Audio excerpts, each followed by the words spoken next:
வருங்கால காவல் உதவி ஆய்வாளர் மற்றும் காவலர்களுக்கு வெற்றி தமிழன் ஐபிஎஸ் அகாடமியின் சார்பாக இனிய மாலை வணக்கம். ஓகேங்களா தம்பி?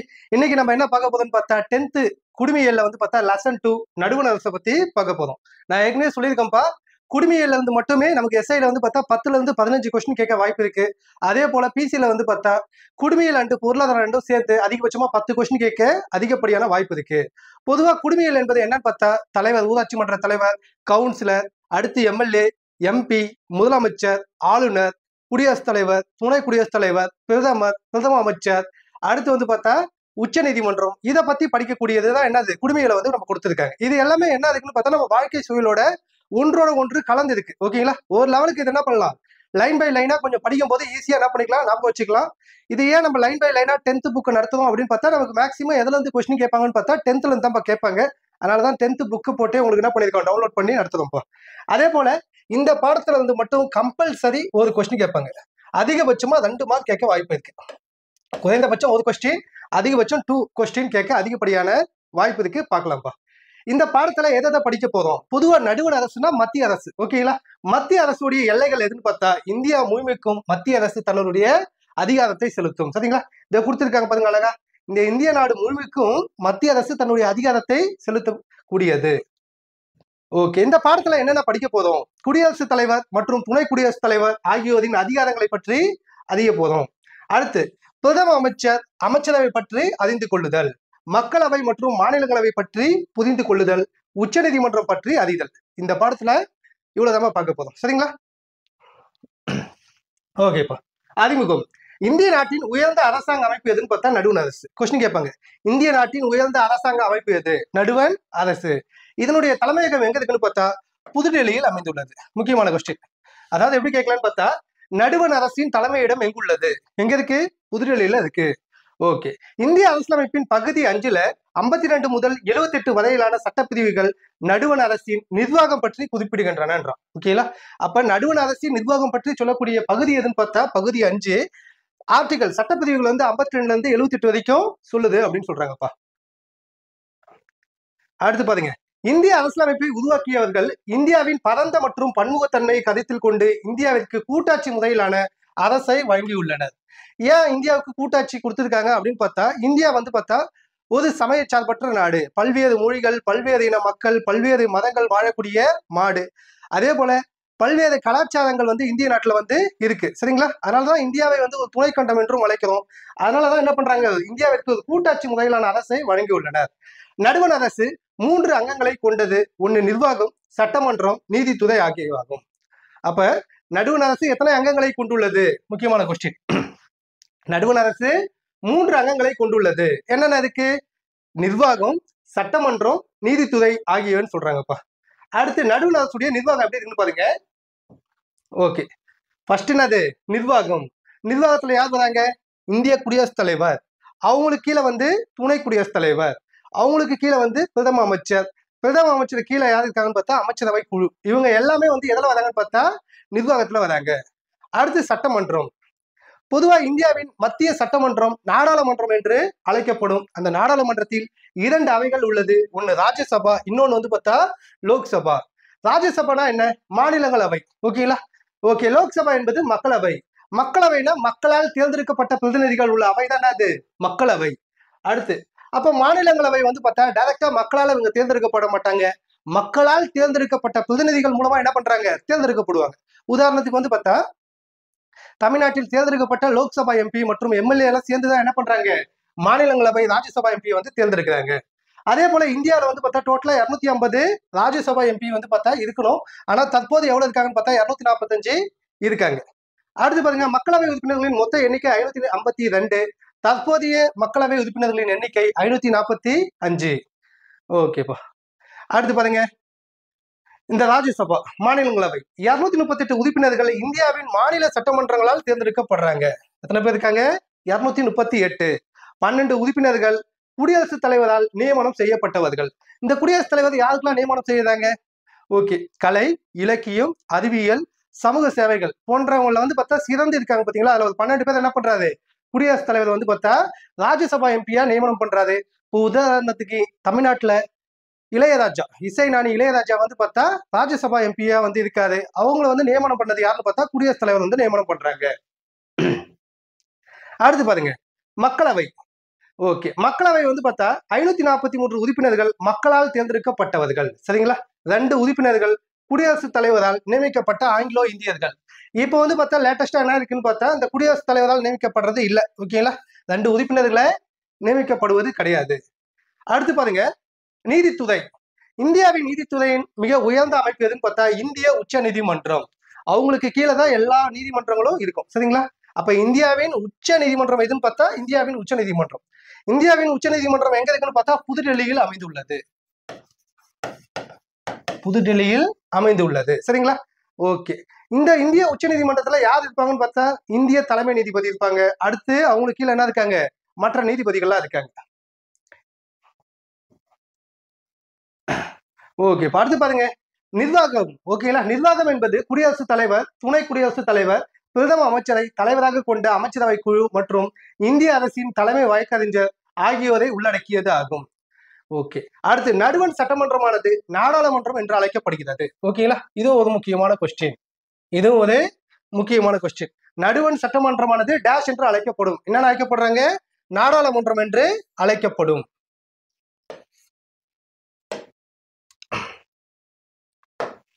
ஓகே,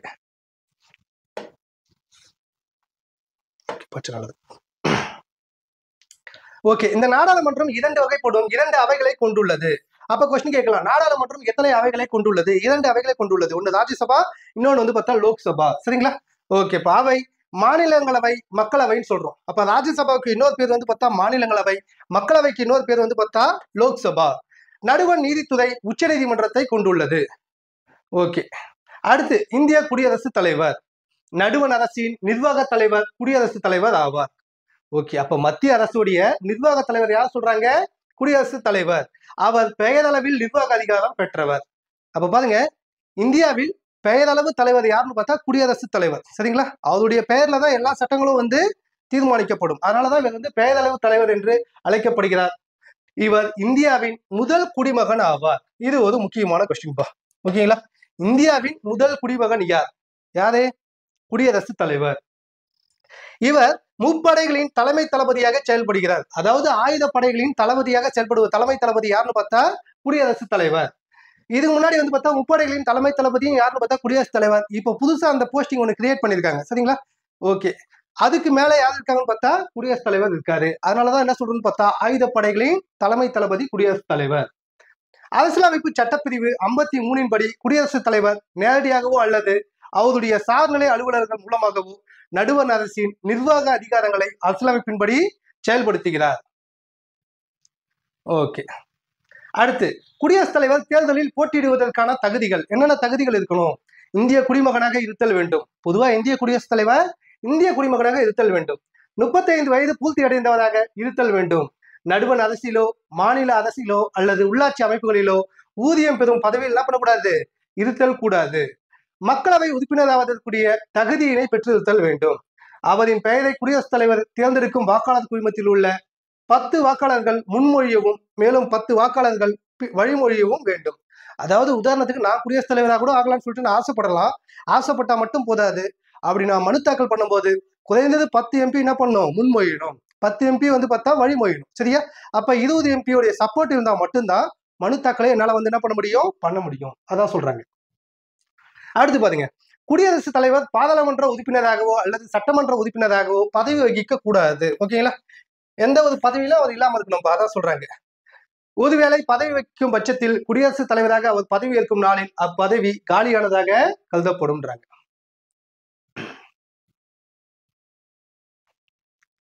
அடுத்து பாருங்க, புதுடெல்லியில் உள்ள ராஷ்டிரபதி பவன் குடியரசுத் தலைவரின் இல்லமாகும். முக்கியமான கொஸ்டின். சரிங்களா? அப்ப குடியரசுத் தலைவரின் இல்லம் எங்க உள்ளதுன்னு பார்த்தா மெயினான இல்லம் எங்க இருக்குன்னு பார்த்தா புதுடெல்லியில இருக்கு. அந்த புதுடெல்லியில் உள்ள குடியரசுத் தலைவரின் இல்லம் எவ்வாறு அழைக்கப்படும்? ராஷ்டிரபதி பவன். அவருடைய இல்லம் மற்றும் அலுவலகம் இரண்டும் ஒரே கட்டடத்தில் அமைந்துள்ளது. ஓகேங்களா? அவருடைய வீடு மற்றும் ஆபீஸ் ரெண்டுமே என்ன இருக்கு? ஒரே கட்டடத்தில் அமைந்துள்ளது. இருந்த போதிலும் அவருக்கு இருப்பிடத்துடன் கூடிய அலுவலகங்கள் மேலும் 2 இடங்களில் உள்ளன. இந்தியாவின் முதல் குடிமகன் தான் குடியரசுத் தலைவர். அதனால அவங்களுக்கு என்ன பண்றாங்க? மேலும் 2 இல்லங்கள் இருக்கு. எங்கெங்கெல்லாம் இருக்குன்னு பார்த்தா ஒன்னு சிம்லாவில் இருக்கு, இன்னொன்னு வந்து பார்த்தா ஹைதராபாத்ல இருக்கு. ஓகே, அங்கு வருடத்திற்கு ஒரு முறை சென்று தன்னுடைய அலுவலக பணிகளை அவர் மேற்கொள்கிறார். அவைகள் சிம்லாவில் உள்ள ரிட்ரீட் கட்டிடம். சரிங்களா? அப்ப சிம்லாவில் உள்ள ரிட்ரீட் கட்டிடம். இப்ப சிம்லாவில் அவருடைய இல்லத்திற்கு பெயர் என்னன்னு கேட்டா என்ன சொல்லலாம்? ரிட்ரீட் கட்டடம். மற்றும் ஹைதராபாத்தில் உள்ள ராஷ்டிரபதி நிலையம். அப்ப ஹைதராபாத்தில் உள்ளதுக்கு பேர் என்ன வச்சிருக்காங்க? ராஷ்டிரபதி நிலையம் ஆகும்ன்றாங்க. ஓகே, அதாவது வந்து குளிர்காலமா இருந்துச்சுன்னா என்ன பண்ணுவாங்க?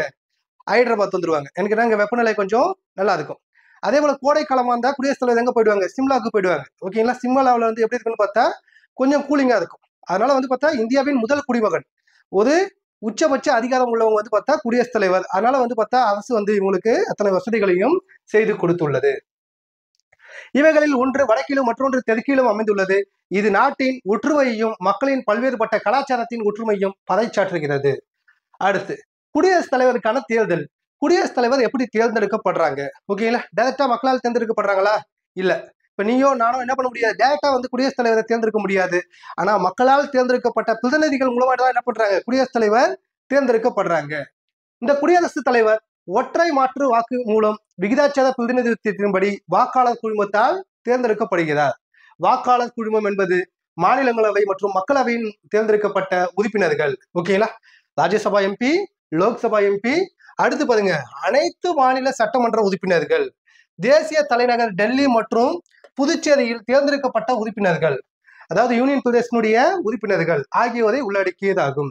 குடியரசுத் தலைவராக தேர்ந்தெடுக்கப்பட்ட ஒருவருக்கு உச்ச நீதிமன்ற தலைமை நீதிபதி தான் பதவியேற்பு உறுதிமொழி செய்து வைக்கிறார். சரிங்களா? அப்ப குடியரசுத் தலைவர்னா மக்களால் டைரக்டா தேர்ந்தெடுக்கப்பட மாட்டாங்க, மக்களால் தேர்ந்தெடுக்கப்பட்ட பிரதிநிதிகள் மூலமா தேர்ந்தெடுப்பாங்க. இப்போ மக்களால் யார் தேர்ந்தெடுக்கப்படுறாங்கன்னு பார்த்தா லோக்சபா எம்பி, எம்எல்ஏ, அடுத்து வந்து பார்த்தா ராஜ்யசபா எம்பி. ஓகேங்களா? இவங்க மூலியமாவும் என்ன பண்றாங்க? அடுத்து யூனியன் பிரதேசனுடைய நியமன எம்எல்ஏக்கள், இவங்க மூலியமா தான் என்ன பண்றாங்க? குடியரசுத் தலைவர் தேர்ந்தெடுக்கப்படுறாங்க. அப்படி குடியரசுத் தலைவரா தேர்ந்தெடுக்கப்பட்டவருக்கு இந்திய உச்ச நீதிமன்றத்தின் தலைமை நீதிபதி பதவி பிரமாணம் செய்து வைக்கிறார். குடியரசுத் தலைவரின் பதவிக்காலம் 5 ஆண்டுகள் ஆகும். இது ஒரு முக்கியமான கொஸ்டின். குடியரசுத் தலைவரின் பதவிக்காலம் வந்து பார்த்தா 5 ஆண்டுகள். அவர் மீண்டும் தேர்ந்தெடுக்கப்பட தகுதி உடையவர் ஆவார். மீண்டும் என்ன பண்ணலாம்? அவர் குடியரசுத் தலைவராக வந்து தேர்ந்தெடுக்கப்படலாம். ஓகே, அடுத்துப்பா குடியரசுத் தலைவரின் அதிகாரங்கள். நிர்வாக அதிகாரம். அரசியலமைப்பு சட்டப்பிரிவு 77 படி நடுவண் அரசின் ஒவ்வொரு நிர்வாக நடவடிக்கையும் குடியரசுத் தலைவரின் பெயராலேயே மேற்கொள்ளப்பட வேண்டும். சரிங்களா? ஓகே, அரசியலமைப்பு சட்டப்பிரிவு எதன்படி நடுவண் அரசின் ஒவ்வொரு நிர்வாக நடவடிக்கையும் குடியரசுத் தலைவரின் பெயராலேயே மேற்கொள்ளப்பட வேண்டும் அப்படின்னு கேட்கலாம். அது வந்து பார்த்தா ஆர்டிகல் 77 படி தான் என்ன பண்ணணும், சொல்லணும் அப்படின்றாங்கப்பா. அடுத்து பாருங்க, பிரதம அமைச்சரையும் மற்ற அமைச்சர்களையும் குடியரசுத் தலைவர் நியமிக்கிறார். ஓகே, அப்ப குடியரசுத் தலைவர் யாரை நாமினேட் பண்றாரு? பிரதம அமைச்சரை நியமிப்பவர் யார்? யாரு? குடியரசுத் தலைவர். அதே போல பிரதம அமைச்சருக்கு பதவி பிரமாணம் செய்து வைப்பது குடியரசுத் தலைவர். மற்ற அமைச்சர்களுக்கு பதவி பிரமாணம் செய்து வைப்பதும் குடியரசுத் தலைவர். அவர் பிரதம அமைச்சரின் ஆலோசனைப்படி, பிரதம அமைச்சருடைய ஆலோசனைப்படி அமைச்சரவை உறுப்பினர்களுக்கு துறைகளை ஒதுக்கீடு செய்கிறார். இந்தியாவின் மிக முக்கிய பதவிகளான மாநில ஆளுநர்கள், உச்ச நீதிமன்றம் மற்றும் உயர் நீதிமன்றம், தலைமை நீதிபதிகள், இதர நீதிபதிகள், இந்திய அரசின் தலைமை வழக்கறிஞர், தலைமை கணக்கு தணிக்கையாளர், ஓகேங்களா, இந்திய தலைமை தேர்தல் ஆணையர் மற்றும் 2 தேர்தல் ஆணையர்கள், நடுவண் அரசு பணியாளர் தேர்வாணையத்தின் தலைவர் மற்றும் இதர உறுப்பினர்கள், மற்ற நாடுகளுக்கான தூதர்கள் மற்றும் உயர் ஆணையர்கள் ஆகியோரை குடியரசுத் தலைவர் நியமனம் செய்கிறார்.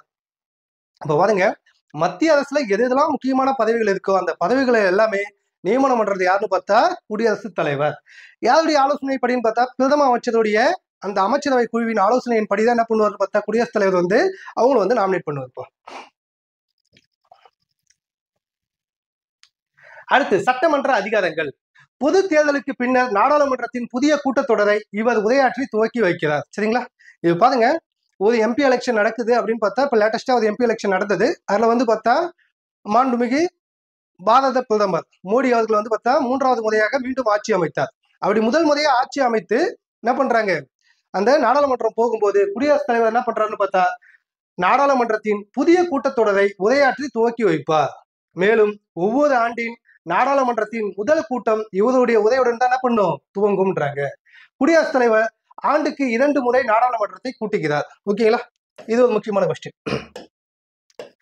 குடியரசுத் தலைவர் வந்து பார்த்தா ஆண்டுக்கு எத்தனை முறை நாடாளுமன்றத்தை கூட்டுறாரு? 2 முறை நாடாளுமன்றத்தை கூட்டுகிறார். அவர் நாடாளுமன்றத்தின் எந்த ஒரு அவையிலும் ஒரு சட்ட மசோதா நிலுவையில் இருந்தாலும் அது குறித்து செய்தி அனுப்பலாம். குடியரசுத் தலைவரின் ஒப்புதல் பெற்ற பின்னரே அனைத்து மசோதாக்களும் சட்டமாகின்றன. சரிங்களா? அப்ப பாருங்க, குடியரசுத் தலைவரின் ஒப்புதல் பெற்ற பின்னரே தான் அனைத்து மசோதாக்களும் சட்டமாகின்றன. நிதி மசோதாவை குடியரசுத் தலைவரின் ஒப்புதலின்றி நாடாளுமன்றத்தில் அறிமுகம் செய்ய முடியாது. நாடாளுமன்றத்தின் இரு அவைகளையோ அல்லது ஏதேனும் ஒரு அவையின் கூட்டத்தையோ குடியரசுத் தலைவர் முடிவுக்கு கொண்டு வரலாம். அவர் என்ன பண்ணலாது? மக்களவையை கலைக்கக்கூடிய அதிகாரம் யாருக்கு இருக்குன்னு பார்த்தா குடியரசுத் தலைவருக்கு இருக்கு. மக்களவையின் 5 ஆண்டு காலம் முடியும் முன்னரே அதனை கலைக்கும் அதிகாரமும் குடியரசுத் தலைவருக்கு உண்டு. அடுத்து பாருங்க, கலை, இலக்கியம், அறிவியல், விளையாட்டு மற்றும் சமூக பணி ஆகிய துறைகளில் சிறந்து விளங்கும் 12 நபர்களை குடியரசுத் தலைவர் மாநிலங்களவைக்கு நியமிக்கிறார். மேலும் ஆங்கிலோ இந்திய சமூகத்தைச் சேர்ந்த 2 நபர்களை மக்களவையில் போதுமான பிரதிநிதித்துவம் இல்லை என்று கருதும் பட்சத்தில் குடியரசுத் தலைவர் என்ன பண்றாரு? நியமிக்கிறார் என்றோம். சரியா? இல்ல முக்கியமானது என்னன்னு பார்த்தா, ராஜ்யசபாவில் 12 பேர் வந்து குடியரசுத் தலைவர் வந்து நியமனம் செய்கிறார். அந்த 12 பேர் யாருன்னு பார்த்தா கலை, இலக்கியம், அறிவியல், விளையாட்டு மற்றும் சமூக பணி ஆகிய துறைகளில் சிறந்து விளங்கினா என்ன பண்றாங்க? நியமனம் பண்றாரு. அடுத்து நிதி அதிகாரங்கள். நடுவண் அரசின் ஆண்டு வரவு செலவு திட்டத்தினை குடியரசுத் தலைவரின் அனுமதி பெற்ற பின்னரே நடுவண் நிதி அமைச்சர் மக்களவையில் சமர்ப்பிக்கிறார். ஓகேப்பா. அடுத்து பாருங்க, இந்திய அரசியலமைப்பு சட்டம் இந்திய அவசர கால நிதியினை குடியரசுத் தலைவரிடம் அளித்துள்ளது. அப்ப இந்திய அவசர கால நிதியினை யாருகிட்ட இருக்குன்னு பார்த்தா குடியரசுத் தலைவர்கிட்ட தான் இருக்கு. அவரின் பரிந்துரையின்றி எந்த ஒரு மானிய கோரிக்கையும் கொண்டு வர முடியாது. இந்தியாவின் அவசர நிதியிலிருந்து அரசின் எதிர்பாரா செலவினங்களை மேற்கொள்ளும் அதிகாரம் குடியரசுத் தலைவருக்கு மட்டும்தான் இருக்கு. ஓகேங்களா? ஒவ்வொரு 5 ஆண்டுக்கும் ஒரு நிதி குழுவினை வந்து என்ன பண்றாரு? அமைக்கிறார். அப்ப பாருங்க, ஒவ்வொரு 5 ஆண்டுகளுக்கும் மத்திய நிதி குழுவினை அமைப்பவர் யாருன்னு பார்த்தா குடியரசுத் தலைவர். இது ஒரு முக்கியமான கொஸ்டின்.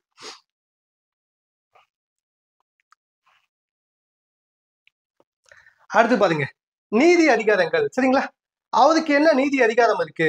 இந்திய அரசியலமைப்பு சட்டம் ஆர்டிகல் 72 என்ன சொல்லுதுன்னு பார்த்தா, நீதிமன்றத்தால் தண்டனை பெற்ற ஒருவரின் தண்டனையை குறைக்கலாம். ஓகே, குடியரசுத் தலைவர் நினைச்சா ஆர்டிகல் 72 பயன்படுத்தி நீதிமன்றத்தால் தண்டனை விதிக்கப்பட்ட ஒரு குற்றவாளியுடைய தண்டனையை வந்து குறைக்கலாம். ஒருத்தனுக்கு மரண தண்டனை விதிச்சிருந்தா கூட என்ன பண்ணலாம்? மரண தண்டனை வந்து ஆயுள் தண்டனையா மாற்ற முடியும். ஓகேங்களா? அடுத்து தண்டனை அதே போல ஒத்தி வைக்கலாம்.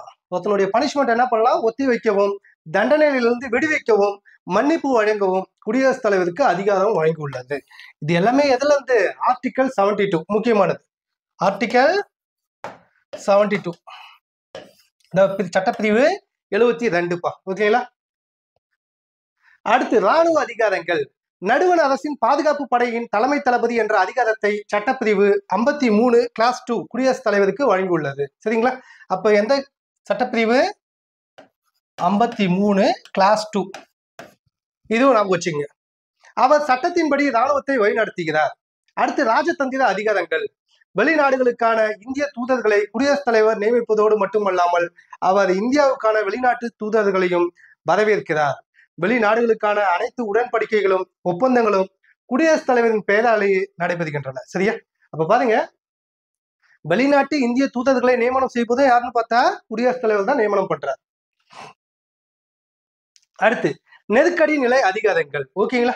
நெருக்கடி நிலையை அறிவிக்கும் அதிகாரம் 352வது சட்டப்பிரிவிலும், மாநில அரசை கலைக்கும் அதிகாரம் 356வது சட்டப்பிரிவிலும், நிதி நெருக்கடியை அறிவிக்கும் அதிகாரம் 360வது சட்டப்பிரிவிலும் உள்ளது. ஓகேங்களா? அப்ப நெருக்கடி நிலை 3 வகைப்படும். ஒன்னு தேசிய நெருக்கடி, 2வது மாநில நெருக்கடி, 3வது நிதி நெருக்கடி. தேசிய நெருக்கடினா என்ன? ஓகே, இப்ப வெளிநாடு வந்து பார்த்தா சீனாக்காரன் வந்து நம்ம நாட்டின் மீது போர் தொடுத்தா அது என்ன பண்றோம்? தேசிய நெருக்கடி, அவசர கால நெருக்கடி என்ன பண்ணுவாங்க? அறிவிப்பாங்க. அது அறிவிக்கக்கூடிய ஆர்டிகல் 352. சரிங்களா?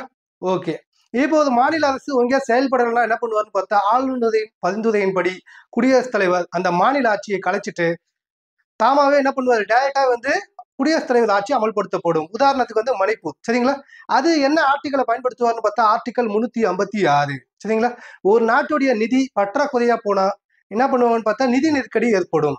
அது ஆர்டிகல் 360. தேசிய நெருக்கடினா 356, மாநில சரிப்பா தேசிய நெருக்கடினா 352, மாநில நெருக்கடினா 356, நிதி நெருக்கடினா 360. அதை பத்தி தெளிவா பார்க்கலாம்ப்பா. அடுத்து பாருங்க, கேரளா மற்றும் பஞ்சாப் மாநிலங்களில் ஓகேங்களா 9 முறை குடியரசுத் தலைவர் ஆட்சி நடைமுறைப்படுத்தப்பட்டுள்ளது.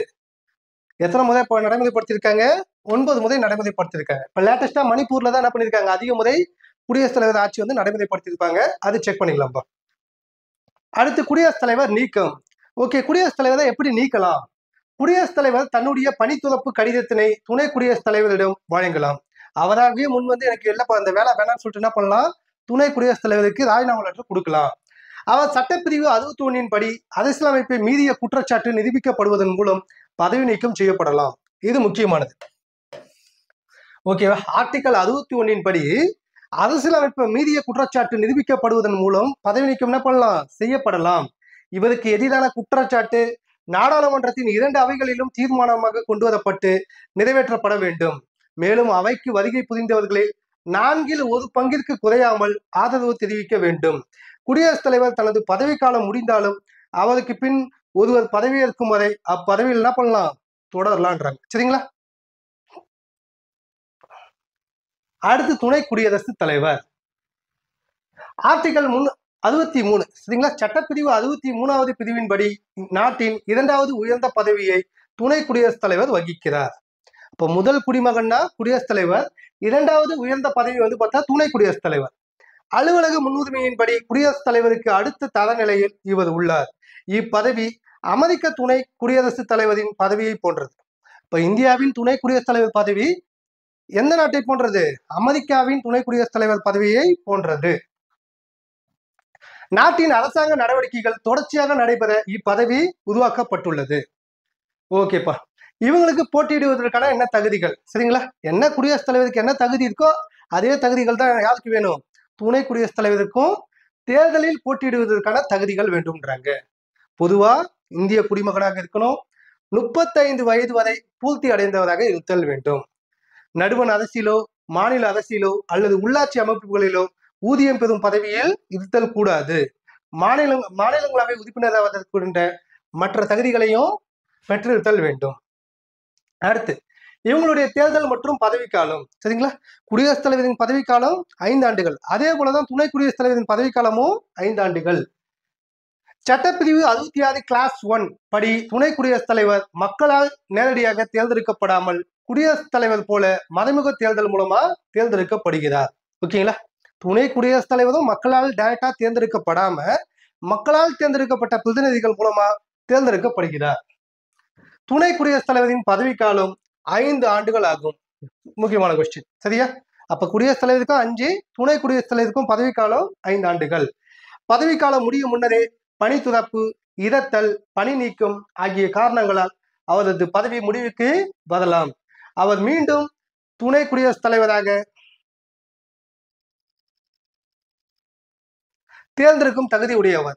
ஒரு 5 வருஷம் துணை குடியரசுத் தலைவரா இருக்காருன்னா மீண்டும் என்ன பண்ணலாம்? தேர்தலில் போட்டியிட்டு துணை குடியரசுத் தலைவரா ஆகலாம் சொல்றாங்க. மேலும் புதிய துணை குடியரசுத் தலைவர் தேர்ந்தெடுக்கப்படும் வரை மாநிலங்களவையின் துணைத் தலைவர் துணை குடியரசுத் தலைவரின் பணிகளை செய்வார். பொதுவா இந்த துணை குடியரசுத் தலைவருடைய ஒர்க் என்னன்னு பார்த்தா அவர் மாநிலங்களவையின் தலைவரா இருப்பார். கொஸ்டின் கேட்கலாம், மாநிலங்களவையின் தலைவர் யார்? யாருன்னு பார்த்தா துணை குடியரசுத் தலைவர். இது ஒரு முக்கியமான கொஸ்டின். சரிங்களா?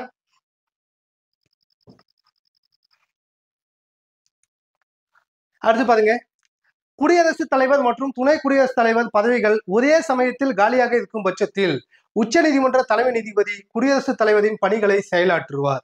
இது ஒரு முக்கியமான இதுப்பா. ஓகேங்களா? ஒரே டைம்லயே குடியரசுத் தலைவரும் இல்ல, துணை குடியரசுத் தலைவரும் இல்ல, 2 பதவியும் காலியா இருந்துச்சுன்னா உச்ச நீதிமன்ற தலைமை நீதிபதி குடியரசுத் தலைவரின் பணிகளை ஆற்றுவார். ஓகே.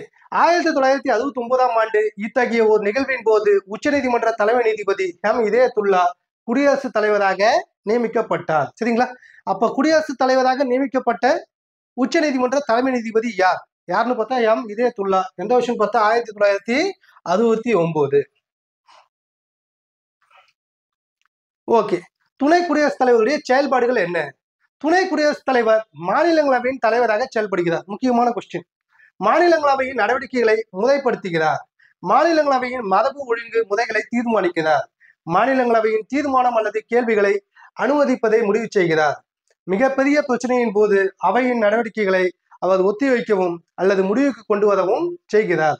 குடியரசுத் தலைவர் உடல்நலக் குறைவால் தனது கடமைகளை ஆற்ற இயலாத போதும் அல்லது நாட்டில் இல்லாத போதும் துணை குடியரசுத் தலைவர் அதிகபட்சமாக 6 மாத காலத்துக்கு என்ன பண்றாரு, குடியரசுத் தலைவர் பணிகளை வந்து கவனிக்கலான்றாங்க. சரிங்களா?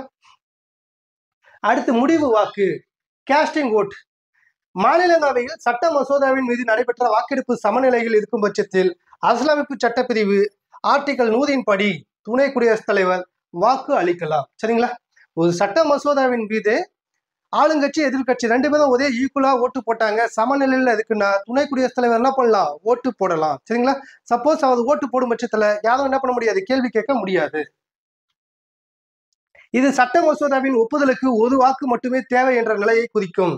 அவருடைய முடிவுக்கு எதிர்ப்பு தெரிவிக்க அவையில் எவருக்கும் உரிமை இல்லை. ஓகேப்பா, சூப்பர். குடியரசுத் தலைவர் பார்த்தாச்சு, அண்டு துணை குடியரசுத் தலைவர் பார்த்தாச்சு. அவ்வளவுதான் கொஸ்டின். இதுக்கு மேல அவங்கள பத்தி கொஸ்டின் இல்லை. அடுத்து பாருங்க, பிரதம அமைச்சர். ஓகேங்களா? ஓகே தம்பி, எல்லாம் கிளாஸ் நல்லா கவனிச்சுட்டு இருப்பீங்க. கிளாஸ் கவனிச்சுட்டு என்ன பண்ணுங்க, ஒன் டைம் நல்லா கவனிங்க, நோட் எடுங்க, பென் எடுத்து என்ன பண்ணுங்க, முக்கியமானது ஃபுல்லா அழகா இன்சா எடுத்துக்கங்க. ஏன்னா டென்த் இதுதான் முக்கியமானது. இதை தாண்டி கொஸ்டின் கேட்க மாட்டாங்க. ஓகேங்களா? ஓகே, இப்போ அடுத்து பாருங்க, பிரதம அமைச்சர். இப்போ உங்களுக்கான கொஸ்டின், இந்தியாவின் பிரதம அமைச்சர், தற்போதைய பிரதம அமைச்சர் யார்? கமெண்ட் பண்ணுங்க. சரிங்களா? ஓகே. அரசியலமைப்பு சட்டப்பிரிவு 74 கிளாஸ் 1 குடியரசுத் தலைவருக்கு உதவிடவும் அறிவுரை வழங்கிடவும் பிரதம அமைச்சரை தலைவராக கொண்ட நடுவண் அமைச்சரவை குழு இருக்கும் என குறிப்பிடப்படுகிறது. ஓகேப்பா. இந்தியாவின் பிரதம அமைச்சர் பதவியானது வெஸ்ட் மினிஸ்டர் அரசியலமைப்பு ஜனநாயக முறையில் இருந்து ஏற்றுக்கொள்ளப்பட்டது. என்ன சொல்றாங்க, இதை வெஸ்ட் மினிஸ்டர்ன்றாங்கப்பா. இங்கிலாந்தின் நாடாளுமன்றம் வந்து அரண்மனை, அதாவது வெஸ்ட் மினிஸ்டர் அரண்மனையில் அமைந்துள்ளது. அவர்களின் நாடாளுமன்ற முறை வெஸ்ட் மினிஸ்டர் முறை என்று அழைக்கப்படுகிறதுன்றாங்க. அதாவது இந்தியாவின் நாடாளுமன்ற முறை எந்த நாட்டை சார்ந்தது, எந்த நாட்டை சார்ந்து இருக்குதுன்னு பார்த்தா இங்கிலாந்து நாடாளுமன்ற முறை எப்படி இருக்கோ அதே போலதான் நம்மளுடைய நாடாளுமன்ற முறையும் இருக்கு. ஓகேங்களா? அதனாலதான் ஓகே. இப்ப இதுல நமக்கான கொஸ்டின் பாருங்க, இங்கிலாந்தின் நாடாளுமன்றம் எந்த அரண்மனையில் அமைந்துள்ளதுன்னு கேட்கலாம். எந்த அரண்மனை? West minister. அடுத்துப்பா, மக்களவையின் பெரும்பான்மை கட்சியின் தலைவரை பிரதம அமைச்சராக குடியரசுத் தலைவர் நியமிக்கிறார். ஓகே, ஒரு எம்பி எலெக்ஷன் நடக்குது. எந்த எம்பிக்கள் வந்து பார்த்தா அதிகமா இருக்காங்களோ, எந்த கட்சிக்கு அதிக சப்போர்ட் இருக்கோ அவங்கள வந்து பிரதம அமைச்சரா, அதுல இருந்து ஒரு உறுப்பினரை பிரதம அமைச்சரா குடியரசுத் தலைவர் நியமனம் செய்கிறார். ஓகே. மற்ற அமைச்சர்களை பிரதம அமைச்சரின் ஆலோசனையின்படி குடியரசுத் தலைவர் நியமிக்கிறார். மக்களவையில் எந்த ஒரு கட்சிக்கும் தனி பெரும்பான்மை பலம் இல்லையெனில் குடியரசுத் தலைவர் எந்த கட்சி அமைச்சரவையை அமைக்க முடியுமோ அக்கட்சியின் தலைவரை அவர் அழைத்து அரசு அமைக்க கூறலாம். குடியரசுத் தலைவர் அமைச்சர்களுக்கு பதவி பிரமாணமும் ரகசிய காப்பு பிரமாணமும் செய்து வைக்கிறார். நாடாளுமன்ற உறுப்பினராக இல்லாதவர் கூட அமைச்சராக நியமிக்கப்படலாம். ஓகே, இப்போ நாடாளுமன்ற உறுப்பினராக இல்லைன்னா கூட என்ன பண்ணலாம், அமைச்சராக வந்து நியமிக்கப்படலாம். ஆனால் அவர் 6 மாதங்களுக்குள் நாடாளுமன்றத்திற்கு தேர்ந்தெடுக்கப்படுதல் வேண்டும். அமைச்சர்கள் தனிப்பட்ட முறையிலும் ஒட்டுமொத்தமாகவும் மக்களவைக்கு பொறுப்புடையவர்களாக. ஓகேங்களா? அமைச்சர்கள் வந்து தனிப்பட்ட முறையிலும் ஒட்டுமொத்தமாகவும் மக்களவைக்கு என்னது, பொறுப்புடையவர்கள். ஓகே. அடுத்து பிரதம அமைச்சரின் செயல்பாடுகளும் கடமைகளும். அரசாங்கத்தின் தலைவர் தான் யாருன்னு பார்த்தா பிரதம அமைச்சர். பிரதம அமைச்சர் தான் ஒரு உண்மையான தலைவர். அரசியலமைப்பு சட்டப்பிரிவு 78 படி பிரதம அமைச்சரின் கடமைகளை பற்றி குறிப்பிடுகிறது. இது ஒரு முக்கியமான கொஸ்டின். பிரதம அமைச்சரின் கடமைகளை பற்றி குறிப்பிடும் சரத்து எது? ஆர்டிகல் 78. பிரதம அமைச்சர் அமைச்சர்களின் நிலையை அறிந்து அவர்களுக்கு அரசின் பல்வேறு துறைகளை ஒதுக்கீடு செய்கிறார். தான் தலைமை வகிக்கும் அமைச்சரவை கூட்டத்தின் தேதி, நிகழ்ச்சி நிரல் குறித்து என்ன பண்றாரு, முடிவு செய்வார். கேபினெட் அமைச்சரவை கூட்டம் நடைபெறாத போது பிரதம அமைச்சர் தனது மூத்த சகாக்கள் 20 அல்லது 30 இயல்பாக கலந்து ஆலோசிக்கலாம். பிரதம அமைச்சர் பல்வேறு துறைகளின் பணிகளை என்ன பண்றாரு, மேற்பார்வையிடுகிறார். நடுவண் அரசின் விவகாரங்கள் மற்றும் சட்டத்திற்கான முன்மொழிவுகள் போன்ற அமைச்சரவையின் அனைத்து முடிவுகளையும் குடியரசுத் தலைவருடன் விவாதிக்கிறார். சரிங்களா? பொதுவா வந்து பார்த்தா பிரதம அமைச்சர் என்பவர் குடியரசுத் தலைவருக்கும் அமைச்சரவைக்கும் இடையே பாலமாக செயல்படுகிறார். பிரதம அமைச்சர் நாட்டின் உண்மையான தலைவர் ஆவார். இது ஒரு முக்கியமான கொஸ்டின். சரிங்களா? அப்ப நாட்டின் உண்மையான தலைவர் யாரு? பிரதம அமைச்சர். பெயரளவு தலைவர் குடியரசுத் தலைவர். அவர் நாட்டின் முக்கிய செய்தி தொடர்பாளராகவும் செயல்படுகிறார். சர்வதேச மாநாடுகளான காமன்வெல்த், அணிசேரா நாடுகளின் உச்சி மாநாடு, சார்க் நாடுகளின் மாநாடு ஆகியவற்றில் இந்திய நாட்டின் பிரதிநிதியாக பிரதமர் பங்கு கொள்கிறார். அடுத்து அமைச்சரவை குழு. தேர்தலுக்கு பின்னர் பிரதம அமைச்சரின் ஆலோசனையின்படி குடியரசுத் தலைவர் அமைச்சரவையை நியமிக்கிறார். ஒட்டுமொத்த மக்களவை உறுப்பினர்களில் 15% மட்டுமே அமைச்சரவை உறுப்பினர்களாக இருத்தல் வேண்டும். ஓகேங்களா? அப்படின்னு சொல்றது எது? இந்திய அரசியலமைப்பு சட்டம் சொல்லுது. ஓகேங்களா? அப்ப ஒட்டுமொத்த உறுப்பினர்களில் எத்தனை சதவீதம் அமைச்சர்களாக இருக்க வேண்டும்? கொஸ்டின் கேட்கலாம். எத்தனை சதவீதம்? 15%. ஓகே, அடுத்து பாருங்கப்பா. நடுவண் அமைச்சர்களின் வகைகள். பொதுவாக நடுவண் அமைச்சர்கள் 3 தரநிலைகளில் வகைப்படுத்தப்பட்டுள்ளனர். ஃபர்ஸ்ட் யாருன்னு பார்த்தா கேபினெட். கேபினெட்னா ஆட்சிக்குழு அமைச்சர்கள். அடுத்து ராசாங்க அமைச்சர்கள். லாஸ்டா இருக்கிறவங்க யாருன்னு பார்த்தா இணை அமைச்சர்கள். ஓகே, கேபினெட் அமைச்சர்னா என்ன? நிர்வாகத்தின் மைய கருவை உருவாக்கும் மூத்த அமைச்சர்களில் முறைசாரா அமைப்பே கேபினெட் ஆகும். இப்ப பிரதமர் பார்த்தா எமர்ஜென்சியா ஒரு முடிவு எடுக்கணும்னா என்ன பண்ணுவாருன்னு பார்த்தா கேபினெட் அமைச்சரவை கூட்டத்தை கூட்டுவார். கேபினெட்னா ஒரு 5 பேர் இல்ல 10 பேர் முக்கியமான அமைச்சர்கள் மட்டும் கூட்டி ஆலோசனை செய்து முடிவு செய்வார். அதுதான் கேபினெட் அமைச்சர். கேபினெட் அரசாங்கத்தின் பாதுகாப்பு, நிதி, வெளியுறவு கொள்கைகள், உள்துறை ஆகியவற்றின் முக்கிய முடிவுகளை இந்த அமைச்சரவை குழு எடுக்கும். அடுத்து ராசாங்க அமைச்சர்கள். அமைச்சரவை குழுவின் 2வது வகையினர் தான் இந்த ராஜாங்க அமைச்சர்கள். அவர்கள் தங்களுக்கு ஒதுக்கப்பட்ட துறைகளின் பொறுப்பு அமைச்சராக செயல்படுகின்றனர். ஆனால் அழைப்பு விடுத்தால் மட்டுமே இவர்கள் அமைச்சரவை கூட்டத்தில் என்ன பண்ணலாம்? கலந்து கொள்வர். அடுத்து இணை அமைச்சர்கள். அமைச்சரவையில் 3வதாக இணை அமைச்சர்கள் உள்ளனர். கேபினெட் அமைச்சர்கள் அல்லது ராஜாங்க அமைச்சர்களுக்கு ஒப்படைக்கப்பட்ட கடமைகளை செயலாற்றுவதில் இவர்கள் என்ன பண்றாங்க? உதவி செய்யறாங்க. அதனாலதான் இவங்க இணை அமைச்சர். அடுத்து இந்திய நாடாளுமன்றம். சரிங்களா? இந்தியாவின் சட்டமன்றம் தான் நாடாளுமன்றம் என்று அழைக்கப்படுகிறது. நடுவண் அரசின் சட்டம் இயற்றும் அங்கமாக நாடாளுமன்றம் திகழ்கிறது. ஒரு முக்கியமான கொஸ்டின். நடுவண் அரசின் சட்டம் இயற்றும் அங்கம் எது? என்ன சொல்லலாம்? நாடாளுமன்றம். ஓகே, இந்திய நாடாளுமன்றம் 3 பகுதிகளை கொண்டது. அவைகள் குடியரசுத் தலைவர், ராஜ்யசபா, லோக்சபா. அப்ப பாருங்க, இந்திய நாடாளுமன்றம் எத்தனை பகுதிகளை கொண்டிருக்குன்னா 3 பகுதிகள். ஒன்னு குடியரசுத் தலைவர், ராஜ்யசபா, லோக்சபா. நாடாளுமன்றமானது மாநிலங்களவை என்னும் மேலவையும் மக்களவை என்னும் கீழவையும் கொண்டுள்ளதால் இது ஈரவை சட்டமன்றம் என்றும் அழைக்கப்படுகிறது. முக்கியமான கொஸ்டின். நாடாளுமன்றம் எவ்வாறு அழைக்கப்படும்? இது ஈரவை சட்டமன்றம் என்று அழைக்கப்படும். சரியா? இல்லைன்னா ஈரவை சட்டமன்றம் என்று அழைக்கப்படுவது எதுன்னு பார்த்தா நாடாளுமன்றம். அடுத்து மாநிலங்களவை. ராஜ்யசபா என்று அழைக்கப்படும் மாநிலங்களவை 250 உறுப்பினர்களை கொண்டுள்ளது. முக்கியமான கொஸ்டின். ராஜ்யசபால எத்தனை உறுப்பினர்கள் இருக்காங்க? 250. சரிங்களா? இதில் 238 உறுப்பினர்கள் மாநில சட்டமன்ற உறுப்பினர்கள் மற்றும் யூனியன் பிரதேச சட்டமன்ற உறுப்பினர்களால் மறைமுக தேர்தல் மூலம் தேர்ந்தெடுக்கப்படுகின்றனர். இலக்கியம், அறிவியல், விளையாட்டு, கலை மற்றும் சமூக சேவை ஆகிய துறைகளில் சிறந்த அறிவு அல்லது செயல்முறை அனுபவம் கொண்ட 12 உறுப்பினர்களை குடியரசுத் தலைவர் நியமனம் செய்கிறார். ஓகேப்பா, டோட்டலா 250 பேரு. அதுல 238 பேர் என்ன பண்றாங்க? மாநிலங்களவை மற்றும் யூனியன் பிரதேசங்கள்ல இருந்து தேர்ந்தெடுக்கப்படுறாங்க. மீதி இருக்கிற 12 பேர் டேரக்டா குடியரசுத் தலைவர் பிரதம அமைச்சரவை குழுவின் பரிந்துரையின்படி என்ன பண்றாரு? தேர்ந்தெடுக்கப்படுறார். குடியரசுத் தலைவர் நியமனம் செய்கிறார். ஓகேங்களா? ஆனா பொதுவா குடியரசுத் தலைவர் நியமனம் செய்வது எல்லாமே யாருடைய ஆலோசனைப்படின்னு பார்த்தா பிரதம அமைச்சரவை குழுவினுடைய ஆலோசனையின்படி தான் என்ன பண்ணுவார்னு பார்த்தா அவரை நியமனம் செய்வார். அடுத்து மாநிலங்களவை உறுப்பினர்களுக்கான தகுதிகள் என்ன இருக்கணும்? அவங்களுக்கும் இந்திய குடிமகனாக இருத்தல் வேண்டும். 30 வயது பூர்த்தி அடைந்ததாக இருக்க வேண்டும். நம்ம ஏற்கனவே பார்த்திருக்கோம். குடியரசுத் தலைவர் மற்றும் துணை குடியரசுத் தலைவருக்கு பார்த்தா 35. மாநிலங்களவை எம்பிக்கு 30 வயசு ஆயிருக்கணும்ப்பா. 30. அரசாங்கத்தில் ஊதியம் பெறும் பதவியில் இருத்தல் கூடாது. மனநிலை சரியில்லாதவராகவோ அல்லது பெற்ற கடனை திருப்பி தர முடியாதவராகவோ இருத்தல் கூடாது. மக்களவையிலோ அல்லது எந்த ஒரு சட்டமன்றத்திலோ உறுப்பினராக இருத்தல் கூடாது. ஓகே, மாநிலங்களவை உறுப்பினர்களுடைய பதவிக்காலம் என்ன? மாநிலங்களவை ஒரு நிரந்தர அவை ஆகும். இது ஒரு முக்கியமான கொஸ்டின். மாநிலங்களவை ஒரு டேஷ் அவைன்னு கேட்பாங்க. என்ன அவை? நிரந்தரமான அவை. ஓகே, இதனை கலைக்க முடியாது. மக்களவையை கலைக்கலாம், ஆனா மாநிலங்களவையை கலைக்க முடியாது. ஏன்னா அது ஒரு நிரந்தர அவை. மாநிலங்களவை உறுப்பினர்களின் பதவிக்காலம் 6 ஆண்டுகள் சொல்றாங்க. இப்போ மக்களவைனா 5 ஆண்டுகள். சரியா? பாருங்களா.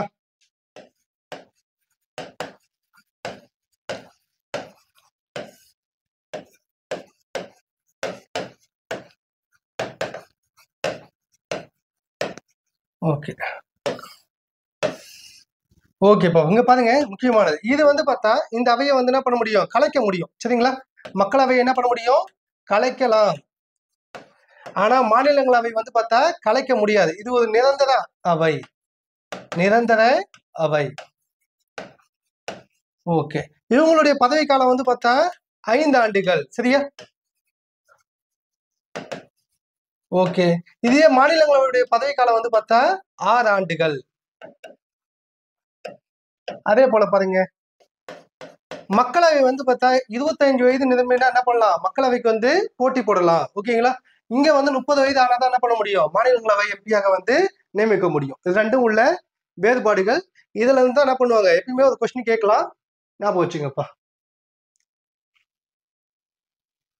ஓகே, மாநிலங்களவை உறுப்பினர்களின் பதவிக்காலம் 6 ஆண்டுகள் ஆகும். அதன் உறுப்பினர்களில் 3 ஒரு பகுதியினர் ஒவ்வொரு 2 ஆண்டுகளுக்கு பிறகு என்ன பண்றாங்க,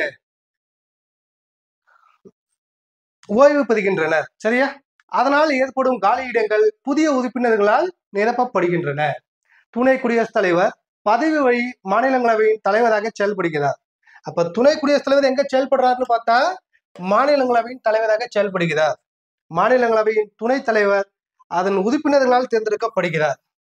ஓகே, அப்ப மாநிலங்களவையின் தலைவர்னா யாரு, துணை குடியரசுத் தலைவர். சரிங்களா, இப்ப மாநிலங்களவைக்கு வந்து துணை குடியரசுத் தலைவர் இல்ல, வெளிநாட்டுக்கு போய்க்கிறாரு, அப்ப யார் நடத்துவாங்க, துணைத் தலைவர். மாநிலங்களவையுடைய துணைத் தலைவர் தான் நடத்துவாங்க. அந்த மாநிலங்களவையுடைய துணைத் தலைவர் யார் தேர்ந்தெடுப்பாங்கன்னு பார்த்தா மாநிலங்களவை உறுப்பினர்களால் வந்து தேர்ந்தெடுக்கப்படுகிறார். அடுத்து தேர்தல்.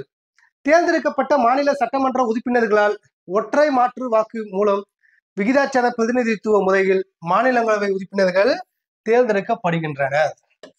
ஓகேப்பா, பாருங்க, தேர்ந்தெடுக்கப்பட்ட மாநில சட்டமன்ற எம்எல்ஏக்கள் தான் என்ன பண்றாங்க, இந்த நியமன எம்பி வந்து தேர்ந்தெடுக்கிறாங்க. அவங்க எப்படி தேர்ந்தெடுக்கிறாங்கன்னு பார்த்தா ஒற்றை மாற்று வாக்கு மூலம் விகிதாச்சார பிரதிநிதித்துவ முறையில் தேர்ந்தெடுக்கிறாங்க. இந்த தேர்தல் முறை மறைமுக தேர்தல் எனப்படும்.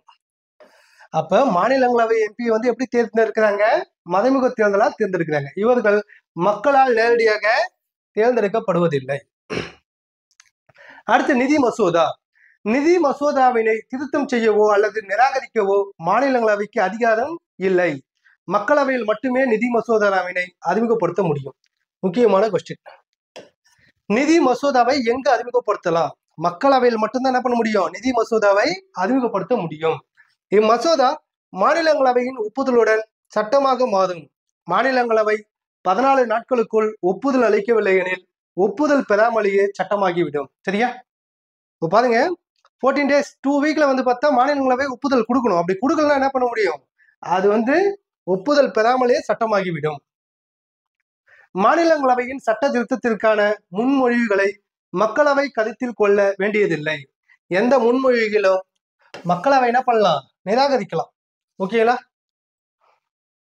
ஏன்னு கேட்டா மாநிலங்களவையை விட மக்களவைக்கு தான் அதிக பவர். ஏன்னா மக்களவை தான் மக்களால் தேர்ந்தெடுக்கப்பட்ட பிரதிநிதிகளை கொண்டுள்ள அவை. ஓகே, இப்போ அடுத்து பாருங்க, மக்களவையானது மக்களால் தேர்ந்தெடுக்கப்பட்ட பிரதிநிதிகளை கொண்ட இந்திய நாடாளுமன்றத்தின் புகழ்மிக்க அவை ஆகும். அப்ப மக்களவைனா என்ன, மக்களால் தேர்ந்தெடுக்கப்பட்ட அவை தான் வந்து மக்களவை. மக்களவைக்கு அதிகபட்சமாக தேர்ந்தெடுக்கப்படும் உறுப்பினர்கள் 552 பேர். அவற்றில் 530 உறுப்பினர்கள் பல்வேறு மாநிலங்களிலிருந்தும் 13 உறுப்பினர்கள் வந்து யூனியன் பிரதேசங்களில் இருந்தும் தேர்ந்தெடுக்கப்படுகின்றனர். ஆங்கிலோ இந்திய சமூகத்திலிருந்து 2 உறுப்பினர்களை குடியரசுத் தலைவர் நியமிக்கிறார். இப்ப லேட்டஸ்டா என்ன பண்றது இல்ல, குடியரசுத் தலைவர் வந்து 2 பேரை நியமிப்பது கிடையாது. தற்சமயம் மக்களவையில வந்து பார்த்தா 545 உறுப்பினர்கள் கொண்டுள்ளது. சரியா, ஓகேப்பா. அதாவது மக்களவையில வந்து பார்த்தா 552 பேர் வரைக்கும் இருக்கலாம். ஆனா இப்ப எவ்வளவு இருக்காங்கன்னு பார்த்தா 545 பேர் இருக்காங்கப்பா. அதுல வந்து பார்த்தா 530 பேர் எங்க தேர்ந்தெடுக்கப்படுறாங்க, மாநில மாநிலத்துல இருந்து தேர்ந்தெடுக்கப்படுறாங்க. 13 உறுப்பினர்கள் மட்டும்தான் யூனியன் பிரதேசங்கள் இருந்து தேர்ந்தெடுக்கப்படுறாங்க. ஓகே, மக்களவை உறுப்பினர் ஆவதற்கான தகுதிகள். இந்திய குடிமகனாக இருக்கணும். எல்லாத்துக்குமே தகுதிகள் பேசிக்கா என்ன இருக்கணும், அவர் இந்திய குடிமகனாக இருத்தல் வேண்டும். 25 வயதிற்கு குறைவுடையவராய் இருத்தல் கூடாது. சரியா? 25 வயது என்ன இருக்கணும்? கம்ப்ளீட் ஆயிருக்கணும். அவரது பெயர் நாட்டின் ஏதாவது ஒரு பகுதியின் வாக்காளர் பட்டியலில் இடம் பெற்றிருத்தல் வேண்டும். சரிங்களா? ஓகே. நடுவண் அரசு மாநில அரசு அலுவலகங்களில் ஊதியம் பெறும் பதவியில் இருத்தல் கூடாது. மனநிலை சரியில்லாதவராகவோ அல்லது பெற்ற கடனை திருப்பி செலுத்த இயலாதவராகவோ இருத்தல் கூடாது. சரிங்களா? ஓகே. மக்களாட்சிக்கு ஒருத்தர் தேர்ந்தெடுக்கப்பட்டா அவங்களால என்னவாக முடியும்? பிரதம அமைச்சராகவும் ஆக முடியும். சரியா? அப்ப பிரதமர் அமைச்சராவதற்கான வயது என்னன்னு கேட்டா என்னது? 25 வயது முடிவடைந்திருக்க வேண்டும். சரியா? ஓகே. இதுவே மாநிலங்களவைனா 30, துணை குடியரசுத் தலைவருக்கும் குடியரசுத் தலைவருக்கும் 35. மக்களவை உறுப்பினர்களின் பதவிக்காலம். பொதுவாக மக்களவை தன்னுடைய முதல் கூட்டத்தில் இருந்து 5 ஆண்டுகள் செயல்படும். சரிங்களா? அப்ப மக்களவையின் பதவிக்காலம் 5 ஆண்டுகள். மாநிலங்களவை உறுப்பினர்களின் பதவிக்காலம் 6 ஆண்டுகள். அதன் காலம் முடிவதற்கு முன் பிரதம அமைச்சரின் ஆலோசனையின் பேரில் குடியரசுத் தலைவர் மக்களவை என்ன பண்ணலாம்? கலைக்கலாம்.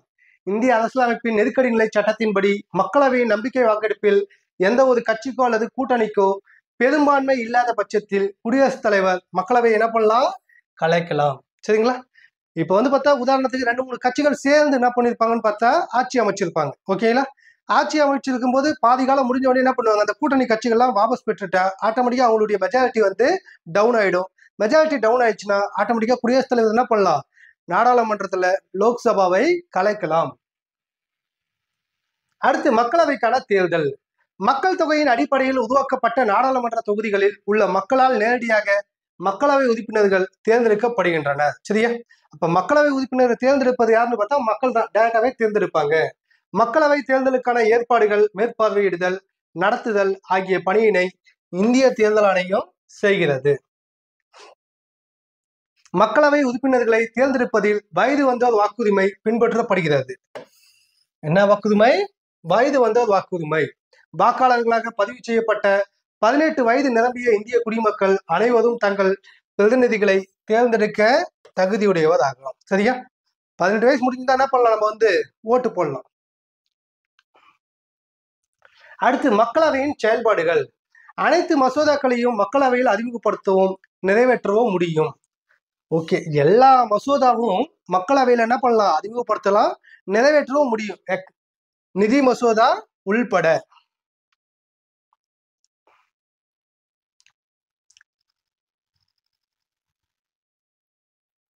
அடுத்து பாருங்க, குடியரசுத் தலைவர், உச்ச நீதிமன்ற நீதிபதிகள் போன்றவர்களின் பதவி நீக்க விவகாரங்களில் பங்கேற்க மாநிலங்களவையை போலவே மக்களவையும் அதிகாரம் பெற்றுள்ளது.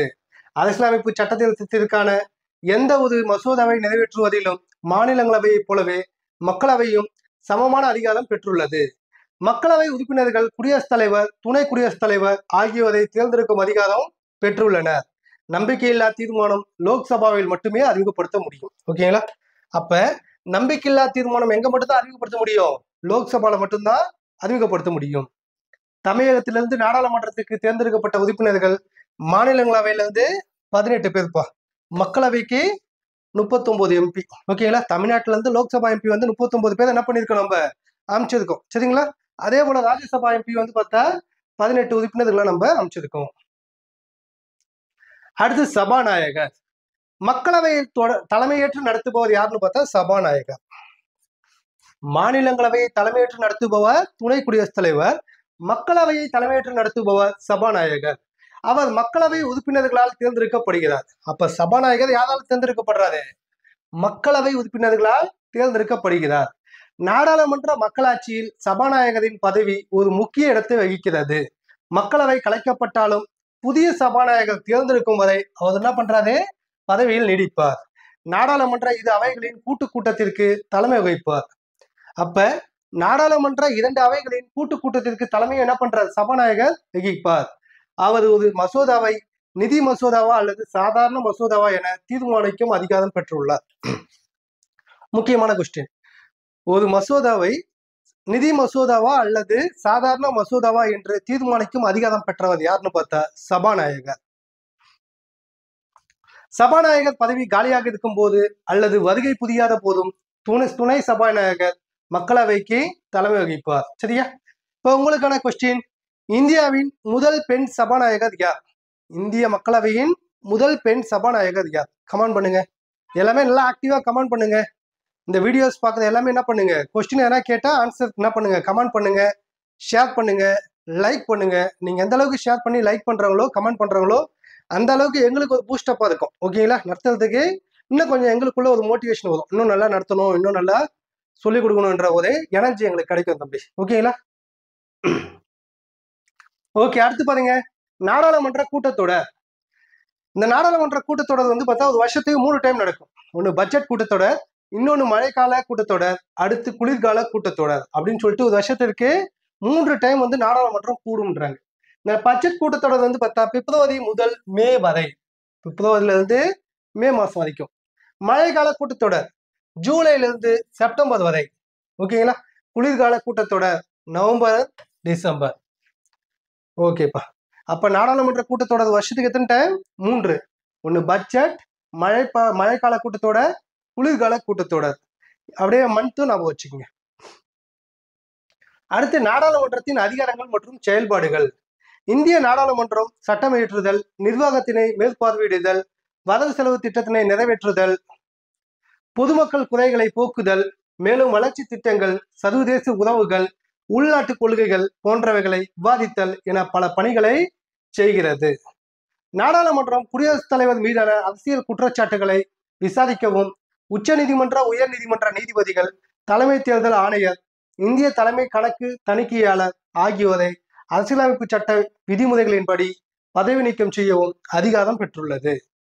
மாநிலங்களின் எல்லைகளை மாற்றி அமைத்திட நாடாளுமன்றத்திற்கு அதிகாரம் இருக்குன்றாங்க. இப்போ முக்கியமான அதிகாரம் ஃபுல்லா எங்க இருக்குன்னு பார்த்தா நாடாளுமன்றத்துக்கு தான் இருக்குப்பா. அடுத்து இந்திய அரசின் தலைமை வழக்கறிஞர். இந்திய அரசின் தலைமை வழக்கறிஞர் இந்திய அரசியலமைப்பு சட்டப்பிரிவு ஆர்டிக்கல் 76, சட்டப்பிரிவு 76 படி இந்திய அரசின் தலைமை வழக்கறிஞரை நியமிக்க வழிவகை செய்கிறது. இது ஒரு முக்கியமான கொஸ்டின். ஆர்டிக்கல் 76 எதை சொல்லுது? இந்திய அரசியலமைப்பு சட்டத்துல வந்து தலைமை வழக்கறிஞரை வந்து நியமனம் செய்யக்கூடிய வழிவகையை செய்கிறது. இவர் நாட்டின் உயர்ந்த சட்ட அதிகாரி. ஓகே, அப்ப கொஸ்டின் கேட்கலாம், இந்திய நாட்டின் உயர்ந்த சட்ட அதிகாரி யார்? ஓகேங்களா? ஓகே, இப்ப உங்களுக்கான கொஸ்டின், இந்தியாவில் தற்போதைய தலைமை வழக்கறிஞர் யார்? கமெண்ட் பண்ணுங்க பார்க்கலாம். நடப்பு நிகழ்வு கொஸ்டின், இந்தியாவின் தற்போதைய தலைமை வழக்கறிஞர் யார்? இவர் நாட்டின் உயர்ந்த சட்ட அதிகாரி ஆவார். இவர் குடியரசுத் தலைவரால் நியமிக்கப்படுகிறார். உச்ச நீதிமன்ற நீதிபதியாக தேவையான தகுதிகளை இவரும் கொண்டிருக்க வேண்டும். சரிங்களா? இப்போ உச்ச நீதிமன்ற நீதிபதியாகக்கூடிய தகுதிகள் வந்து இவர் பெற்றிருப்பார். இவர் வந்து குடியரசுத் தலைவர் தான் என்ன பண்றாரு, நியமனம் பண்றாரு. இவர் தான் இந்திய நாட்டின் முதன்மையான சட்ட அதிகாரின்னு சொல்றாங்கப்பா. அடுத்து, எந்த நேரத்திலும் குடியரசுத் தலைவரால் அவர் பதவியிலிருந்து அகற்றப்படலாம் அல்லது அவர் குடியரசுத் தலைவருக்கு பதவி விலகல் கடிதத்தை அளித்து என்ன பண்ணலாம், பதவி விலகலாம். அடுத்து, இந்திய அரசின் தலைமை வழக்கறிஞரின் அதிகாரங்கள் மற்றும் செயல்பாடுகள். இவருடைய அதிகாரம் என்ன? இவர் குடியரசுத் தலைவரால் குறிப்பிடப்பட்ட சட்ட விவகாரங்கள் மீது இந்திய அரசாங்கத்திற்கு ஆலோசனை வழங்குவார். இந்தியாவில் உள்ள அனைத்து நீதிமன்றங்களிலும் வழக்காடும் உரிமை இவருக்கு உண்டு. ஓகே, இவர் இந்தியாவில் உள்ள அனைத்து நீதிமன்றங்களையும் பண்ணிட்டு என்ன பண்ணலாம், வழக்காடும் உரிமை பெற்றவர் தான் பெற்றிருக்காரு. நாடாளுமன்ற இது அவைகளின் செயல்முறைகளிலும் பேசுவதற்கும் பங்கு கொள்வதற்கும் இவருக்கு உரிமை உண்டு. ஓகேங்களா? அப்ப பாருங்க எந்த அளவுக்கு இதுக்கு அதிகாரம் கொடுத்திருக்காங்க பாருங்க. நாடாளுமன்றத்துல 2 அவையிலையும் போயிட்டு உட்காரலாம், என்ன பண்ணலாம், போயிட்டு அங்க பேசலாம், தன்னுடைய கருத்தை வந்து சொல்லலாம். அந்த அளவுக்கு அதுக்கு அதிகாரம் இருக்கு. நாடாளுமன்றத்தின் இது அவையின் கூட்டத்திலோ அல்லது எந்த ஒரு கூட்டுக்குழு கூட்டத்திலோ வாக்களிக்கும் உரிமையின்றி. இவருக்கு என்ன இல்லைன்னு பார்த்தா வாக்களிக்கும் உரிமை மட்டும் இவருக்கு இல்லை. சரியா? ஓகே, நாடாளுமன்ற உறுப்பினர் ஒருவருக்கு கிடைக்கக்கூடிய அனைத்து சலுகைகளையும் சட்ட விலக்குகளையும் இவரும் என்ன பண்றாரு, விதிக்கிறார். சரிங்களா? இதுக்கு ஒன்னே மட்டும்தான் இல்ல, என்ன பண்ண முடியாதுன்னு பார்த்தா ஓட்டு மட்டும் அங்க போயிட்டு போட முடியாது. மற்றபடி என்ன பண்ணலாம், அங்க போயிட்டு உட்காரலாம், தன்னுடைய கருத்துக்களை வந்து என்ன பண்ணலாம், சொல்லலாம். அடுத்து நீதித்துறை. நடுவண் அரசாங்கத்தின் 3வது அங்கம் நீதித்துறை ஆகும். ஓகேங்களா? ஓகே, குடிமக்களின் உரிமைகளையும் சுதந்திரத்தையும் பாதுகாப்பதில் நீதித்துறை முக்கிய பங்கு வகிக்கிறது. அப்ப கொஸ்டின் கேட்கலாம், நடுவண் அரசாங்கத்தின் 3வது அங்கம் எது? எதுன்னு பார்த்தா நீதித்துறை. உச்ச நீதிமன்றம். இந்திய அரசியலமைப்பு சட்டத்தின் பாதுகாவலன் என்று அழைக்கப்படுவது எதுன்னு பார்த்தா உச்ச நீதிமன்றம். நடுவண் மாநில அரசுகளின் சட்டமன்ற நிர்வாக பிரிவுகளிலிருந்து நீதித்துறை தன்னாட்சி பெற்று விளங்குகிறது. ஓகே, ஒரு தன்னாட்சியா இருக்கக்கூடியதான் எதுன்னு பார்த்தா நீதிமன்றம். அதுல மிக முதுமையானது உச்ச நீதிமன்றம். இந்த உச்ச நீதிமன்றம் இந்திய அரசியலமைப்பு சட்டத்தின் பாதுகாவலன் என்று அழைக்கப்படுகிறது. முக்கியமான கொஸ்டின், இந்திய அரசியலமைப்பு சட்டத்தின் பாதுகாவலன். ஓகே, ஒருங்கிணைந்த நீதித்துறை என்பது நாடு முழுவதும் நீதித்துறையானது ஒற்றை அதிகார படிநிலையை கொண்டுள்ளதாகும். குடிமக்களின் உரிமைகளையும் சுதந்திரத்தையும் பாதுகாப்பதில் நீதித்துறை முக்கிய பங்கு வகிக்கிறது. இதுதான்பா இந்தியாவினுடைய உச்ச நீதிமன்றம். எங்க இருக்குன்னு பார்த்தா புதுடெல்லியில அமைஞ்சிருக்கு. ஓகேங்களா? இப்போ உங்களுக்கான கொஸ்டின், இந்திய உச்ச நீதிமன்றத்தின் தற்போதைய தலைமை நீதிபதி யார்? சரிங்களா? ஓகே, அடுத்து இந்திய உச்ச நீதிமன்றத்தின் தலைமை நீதிபதியை நியமிப்பவர் யாருன்னு பார்த்தா குடியரசுத் தலைவர். அவர் தான் என்ன பண்றாரு, நியமித்து பதவி பிரமாணம் செய்து வைப்பார். புதுடெல்லியில் அமைந்துள்ள இந்திய உச்ச நீதிமன்றம் 1950 ஜனவரி 28ஆம் நாள் துவங்கப்பட்டது. இதுவும் ஒரு முக்கியமான கொஸ்டின். எப்ப? 1950 ஜனவரி 28. இது 1935ஆம் ஆண்டு இந்திய அரசு சட்டத்தின் கீழ் நிறுவப்பட்ட ஒரு கூட்டாட்சி நீதிமன்றத்தை தொடர்ந்து உருவாக்கப்பட்டது. அடுத்து உச்ச நீதிமன்றத்தின் அமைப்பு என்ன? 1950ஆம் ஆண்டு அரசியலமைப்பின் தொடக்கத்தில் ஒரு தலைமை நீதிபதி உட்பட 8 நீதிபதிகளை உச்ச நீதிமன்றம் கொண்டிருந்தது. ஆரம்ப காலகட்டத்துல ஒரு தலைமை நீதிபதி 8 நீதிபதிகள் மட்டும்தான் இருந்திருக்காங்க. ஆனா தற்சமயம் உச்ச நீதிமன்றத்துல ஒரு தலைமை நீதிபதி பிளஸ் 34 நீதிபதிகள் உள்ளனர். அடுத்து நீதிபதிகளுடைய நியமனம் என்ன? இந்திய உச்ச நீதிமன்ற தலைமை நீதிபதியை குடியரசுத் தலைவர் என்ன பண்றாரு, நியமிக்கிறார். மற்ற நீதிபதிகளை தலைமை நீதிபதியின் தலைவராக கொண்ட மூத்த நீதிபதிகள் குழுவின் கொலிஞ்சியின் ஆலோசனையின்படி என்ன பண்றாரு, குடியரசுத் தலைவர் நியமிக்கிறார். இப்போ பாருங்க, உச்ச நீதிமன்றத்தின் தலைமை நீதிபதி மற்ற நீதிபதிகளை யார் நியமிக்கிறாரு, குடியரசுத் தலைவர் தான் நியமனம் பண்றாரு. ஓகேங்களா? மற்ற நீதிபதிகளை யாருடைய பரிந்துரைப்படின்னு பார்த்தா மூத்த நீதிபதிகளின் பரிந்துரையின்படி நியமிக்கிறார். அதே போல உச்ச நீதிமன்ற நீதிபதிக்கான தகுதிகள் என்ன? அவர் இந்திய குடிமகனாக இருத்தல் வேண்டும். அவர் 5 ஆண்டுகள் உயர் நீதிமன்ற நீதிபதியாக பணிபுரிந்திருத்தல் வேண்டும். ஓகேப்பா, 5 வருஷமா என்ன பண்ணணும், உயர் நீதிமன்றத்துல நீதிபதியா பணிபுரிஞ்சிருக்கணும். அல்லது அவர் 10 ஆண்டுகள் உயர் நீதிமன்றத்தில் ஒரு வழக்கறிஞரா அட்வொகேட்டா இருக்கணும். குடியரசுத் தலைவர் பார்வையில் சிறப்பு மிக்க சட்ட வல்லுநராக இருத்தல் வேண்டும். தற்காலிக அடிப்படையில் உச்ச நீதிமன்ற நீதிபதிகளை நியமிக்க அரசியலமைப்பு சட்டம் வழிவகை செய்கிறது. உச்ச நீதிமன்ற தலைமை நீதிபதி உட்பட இதர நீதிபதிகள் 65 வயது வரை பதவியில் நீடிப்பர். சரிங்களா? அப்ப உச்ச நீதிமன்ற நீதிபதிகளின் பதவிக்காலம் 65 ஆண்டுகள் வரை என்ன பண்ணலாம், அவங்க பதவியில இருக்கலாம். உச்ச நீதிமன்ற நீதிபதிகள் தங்கள் பதவிக்காலம் முடிவதற்கு முன்பாக குடியரசுத் தலைவரிடம் பதவி விலகல் கடிதத்தை அளித்து பதவி விலகலாம். அல்லது பெருங்குற்றத்தின் மூலம் உண்டான கண்டன தீர்மானத்தின் மூலம் உச்ச நீதிமன்ற நீதிபதிகளை பதவியிலிருந்து நீக்கும் அதிகாரத்தினை நாடாளுமன்றம் பெற்றுள்ளது. சரியா? அப்ப பாருங்க, உச்ச நீதிமன்றத்தின் நீதிபதிகளே பதவி என்ன பண்ணலாம், நீக்க வைக்கலாம். அதனுடைய அதிகாரம் யாருக்கு இருக்குன்னு பார்த்தா நாடாளுமன்றம் இருக்கு. உச்ச நீதிமன்றத்தின் நிரந்தர தலைமையிடம் புதுடில்லியில் உள்ளது. எனினும் இந்திய குடியரசுத் தலைவரின் இசைவை பெற்று இந்திய தலைமை நீதிபதியின் முடிவின்படி வேறு எந்த மாநிலத்திலும் அல்லது எந்த ஒரு இடத்திலும் நீதிமன்ற அமர்வு அமையலாம். அடுத்து உச்ச நீதிமன்றத்தின் அதிகாரங்களும் பணிகளும். ஓகே, உச்ச நீதிமன்றத்துடைய அதிகாரங்கள் என்ன? உச்ச நீதிமன்றத்துக்கு நேரடியாக வரும் வழக்குகள் தனக்கே உரிய நீதி வரையறைக்கு உட்பட்டவை ஆகும். இந்திய அரசிற்கும் ஒரு மாநிலம் அல்லது அதற்கு மேற்பட்ட மாநிலங்களுக்கும் இடையான சிக்கல்களை என்ன பண்ணலாம், உச்ச நீதிமன்றம் தீர்த்து வைக்கலாம். சரிங்களா? இப்போ உதாரணத்துக்கு தமிழ்நாட்டுக்கும் கர்நாடகாவுக்கும் என்ன பிரச்சனை இருக்கு, காவிரி பிரச்சனை. தமிழ்நாட்டுக்கும் கேரளாவுக்கும் பார்த்தா முல்லை பெரியாறு பிரச்சனை. 2 மாநிலங்களுக்கு உட்பட்ட பிரச்சனைகளை தீர்த்து வைப்பதில் இந்திய உச்ச நீதிமன்றம் ஒரு முக்கியமான பங்கினை பெற்றுள்ளது. 2 அல்லது அதற்கு மேற்பட்ட மாநிலங்களுக்கு இடையான சிக்கல்களை தீர்த்து வைக்கும். அடிப்படை உரிமைகளை நடைமுறைப்படுத்துவது தொடர்பான எழும் சிக்கல்கள் ஆகியன உச்ச நீதிமன்றத்தின் தனக்கே உரிய நீதி வரையறைக்குட்பட்டதாகும். அடிப்படை உரிமைகளை நடைமுறைப்படுத்திட நீதி பேராணைகளை உச்ச நீதிமன்றம் என்ன பண்ணுது, வழங்குகிறது. சரியா? ஓகே, நம்மளுடைய அடிப்படை உரிமைகள் பாதிக்கப்பட்டா உச்ச நீதிமன்றத்தை என்ன பண்ணலாம், நாடலாம்.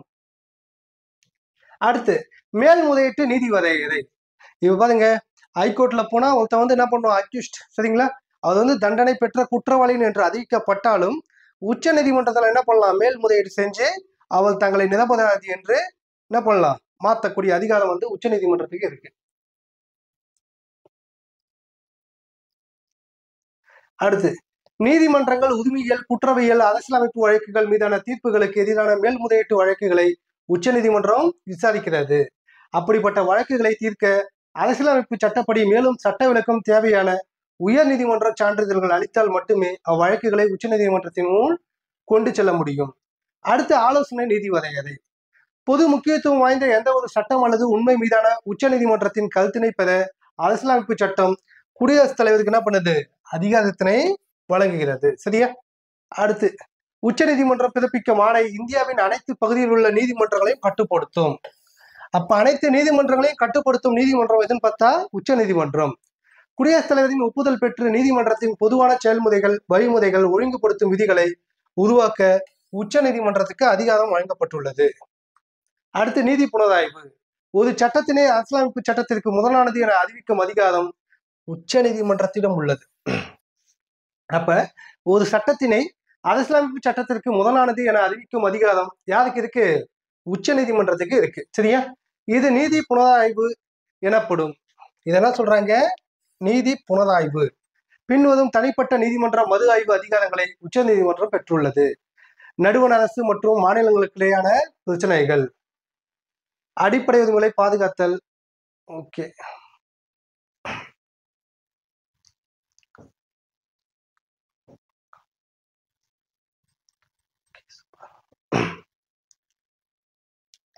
ஓகே தம்பி, இன்னைக்கு வந்து பார்த்தா குடிமையில செகண்ட் லெசன் ஓகேங்களா, உங்களுக்கு வந்து முடிச்சாச்சு. ரொம்ப சூப்பரா என்ன பண்ணிருக்கோம், ஸ்கூல் புக்கே டவுன்லோட் பண்ணி லைன் பை லைனா உங்களுக்கு நடத்தியிருக்கோம்.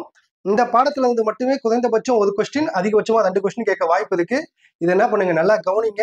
கவனிச்சுட்டு நோட்ஸ் எடுத்து என்ன பண்ணுங்க, ஒரு நோட் எடுத்து அழகா நோட்ஸ் எடுத்துக்கங்க. ஓகேங்களா? இந்த எஸ்ஐ அண்ட் பிசி படிக்கிறவங்களாம் என்ன பண்ணுங்க, இந்த வெற்றி தமிழ் ஐபிஎஸ் அகாடமி வந்து பார்த்தா சேனலை சப்ஸ்கிரைப் பண்ணுங்க, ஃபாலோ பண்ணுங்க. அதே போல எல்லாம் கமெண்ட் பண்ணுங்க, உங்க ஃப்ரெண்ட்ஸுக்கும் என்ன பண்ணுங்க, ஷேர் பண்ணுங்க தம்பி. தேங்க்யூ.